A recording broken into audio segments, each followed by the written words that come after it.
Ito ay rated SPG. Striktong patnubay at gabay ng magulang ang kailangan. Maaaring may masiselang tema, lengguwahe, karahasan, sexual, horror o droga na hindi angkop sa mga... Hindi nga naging maganda ang relasyon nito ni Wilfred at ni Lorena dahil tinakbuhan nga ni Lorena itong si Wilfred nang mag-propose nga sa kanya ito dahil natuklasan nga ni Lorena ang nakaraan sa asawa nga nito ni Wilfred na si Joy.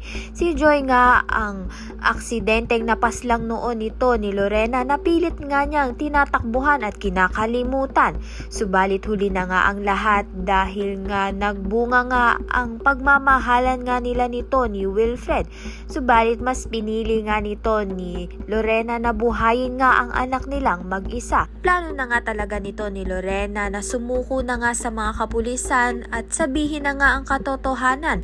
Subalit nabuntis nga siya, hindi naman niya nga gusto ipanganak ang kanyang anak sa kulungan. Kaya naman nga't mas pinili nga niyang takbuhan itong si Wilfred at hindi na nga magpakita muli. Subalit hindi naman nga habang buhay matatago ni Lorena ang kanyang anak at magkikita nga muli ang mag-ama at makakaramdam nga itong si Wilfred ng lukso ng dugo dito nga sa anak nila ni Lorena. Kaya naman nga't yan at iba pa ang dapat nating pakaabangan. Maraming salamat sa iyong panonood.